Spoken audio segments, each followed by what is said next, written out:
I just finished watching Creed 3, the latest film in the Rocky spin off franchise, and the ninth picture overall in the beloved boxing saga. After finishing, what I want to say is that Creed franchise successfully came out of the shadow of Rocky. Now it stands tall as its own. When I was watching Creed back in 2015, I never thought that it is going to be a successful franchise like it today. So when I completed the third installment, I revisited the previous two movies. The first movie was undoubtedly a masterpiece, and after that I will consider the Creed 3 somewhat shows the same standard. So let's break down the franchise, starting from the Creed 2015.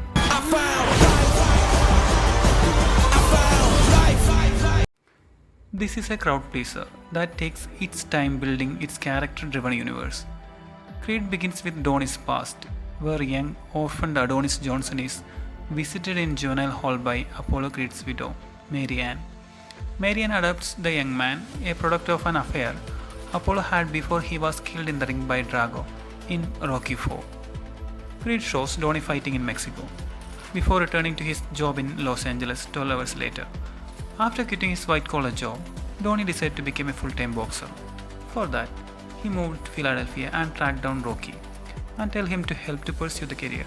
But Rocky is simply not interested in becoming a mentor to the upcoming boxer, who affectionately calls him Unc. But eventually, Rocky takes on Donnie's mentorship.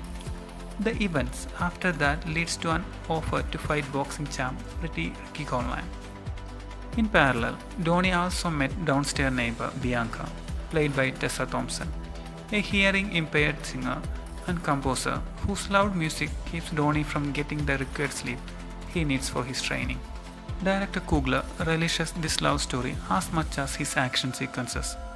Creed gave us a new hero, and Jordan was excellent at portraying him. Donnie Creed also gets his own version of Rocky's triumphant Philadelphia Museum stairs run scene. Reimagine here as street jog surrounded by motorcycles. It is absolutely breathtaking. The movie doesn't try to revisit another successful story of Rocky Balboa.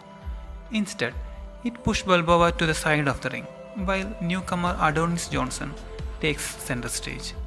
Rocky may not be the main lead, but Sylvester Stallone gives the most compelling and truthful performance of his career. Nothing over the top, nothing unbelievable. He's a senior citizen trying to get by, living vaguely of the past. No wife, few friends, no glory. He is wrinkled, his hair is grey. But Adonis and Rocky makes one of that year's best cinematic pairings. Their transition from strangers to acquaintances, to partners, to friends, to something so much more, absolutely exquisite. If you didn't watch the movie already, and you are planning to watch this boxing movie, don't look for Rocky. Yes, you will see and feel remains of that spirit. But Creed is its own story, its own franchise. It's the rebellious son that wandered out on its own. Creed is really an exhibition of what a great director can do with a good script. A great fighter once said, "It ain't about how hard you can hit. It's about how hard you can get hit and keep moving forward."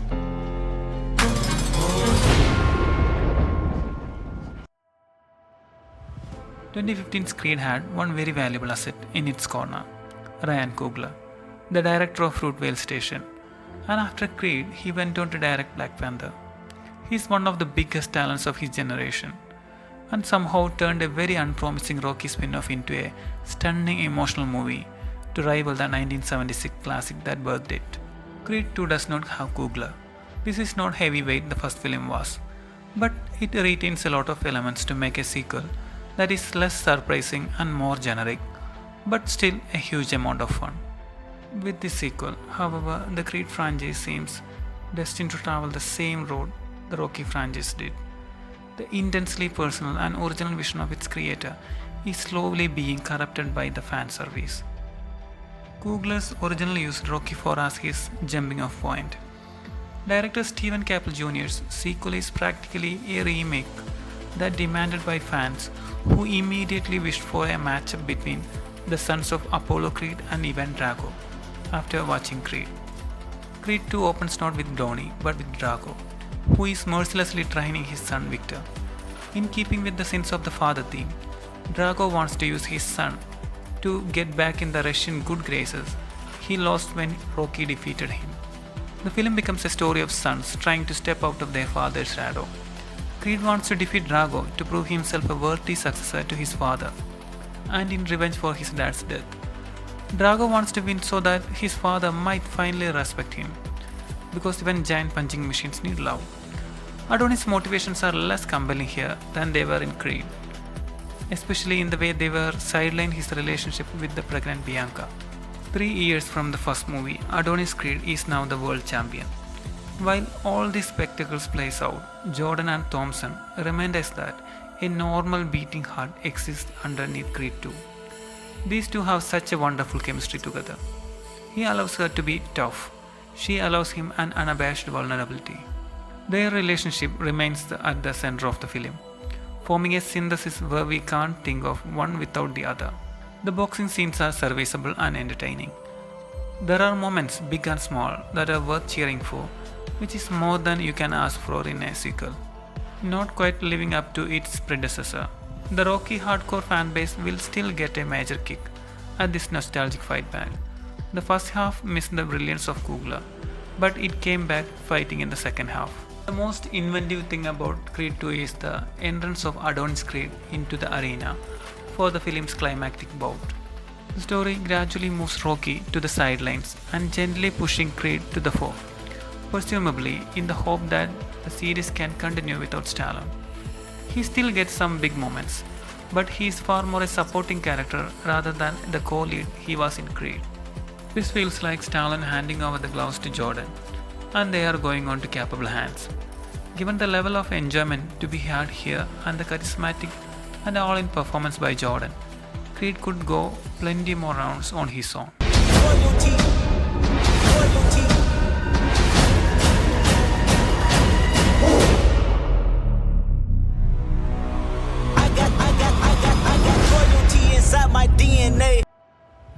Creed 3, the ninth installment in the remarkably enduring Rocky franchise, is the first not to feature Sylvester Stallone's Vicente title character. It is also the directorial debut of superstar actor Michael B. Jordan, who makes his third appearance as Adonis Creed, and he is electrifying on both sides of the camera, finding new swagger and emotional depth as the film's star, as well as real confidence and style as its director. And totally unsurprisingly, he draws powerhouse performances from his co-stars, including a fearsome Jonathan Majors as Adonis' childhood friend turned adversary. The film sets 7 years after the events of Creed 2. It begins with Jordan's title character enjoying a comfortable retirement. His own boxing legacy is secure, so he is now focused on promoting his chosen successor, Felix. Creed's singer-songwriter wife Bianca is also navigating a new phase of life as progressive hearing loss means she is concentrating on producing music rather than performing live. Their daughter Amara, who is deaf, is having a few issues at school. While all those things are happening, the main event here is the surprise arrival of a ghost from Adonis' past, Damian Anderson, his former teenage bestie who has just resurfaced after an 18-year stint in prison. Before he was sent down, Dame was possibly an even more talented boxer than Adonis. Majors is easily the best thing in this third Rocky offshoot.